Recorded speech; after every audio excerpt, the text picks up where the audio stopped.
রাজন্য যার আপ্যায়নে আপনি সমস্ত আমাদের রাজ্যে উপস্থিত হয়েছে। আর আপনাদের সম্মানে আমার কিন্তু এত ভুলই করেছে, কারণ যে বীর অকারণে যত্র তত্র ক্রোধ প্রকাশ করে। আমি আসলে ঠিক ওভাবে ভাবিনি।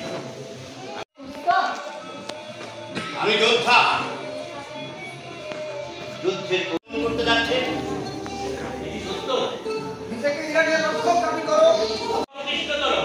সম্রাটের মহান মর্যাদা আপনাকে মানায় না।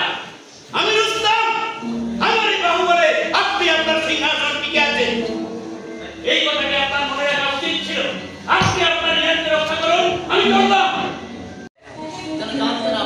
যদি জেনে যান সে খুবই সোজা। আর বাহিনী দাবি করবে এর বাহিনীর উপর এবং আমরা হারবে। বাদ করো না, আমরা হারবো না। তাহলে যুদ্ধবাজদের কাজ থাকবে না। সম্রাট আফ্রাসিয়ামের অহংবোধ তৃপ্ত হবে না। খামোখা তুরানি প্রলোভন দেখে আমাকে প্রতারিত করা হয়েছে। তবুও তোমার মুখ থেকে শুনি তোমার চালার অরণ্যে যদি হয় সৌরভের একমাত্র অপরাধ, তাহলে তো যে কেউই সৌরভকে বন্দী করে আনতে পারত, কিন্তু এর সবাই কেমন ক্ষমতা চায়, এত বড় বীর হয়ে কি কলঙ্ক মাথায় নেবে। কোন নারী মুখ যেন তোমার হৃদয়কে চালিত না করে।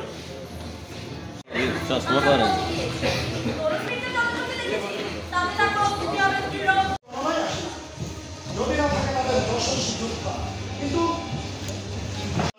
না আছে রাজত্ব, না আছে রাজ্য। আপনি সত্যি বলছেন? হ্যাঁ, আপনাকে বলে কি প্রয়োজন? আপনি তো রুস্তম নন। তোমার মতো তরুণকে পরাস্ত করতে আমি নিজেই যথেষ্ট। দেখা যাক।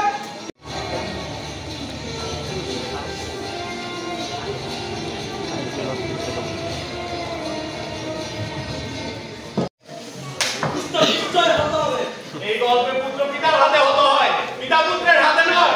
কারণে প্রত্যেকে হত্যা করে দেবে সন্তানদের, কি করে রুস্তম দেখাবে মৃত্যুকে।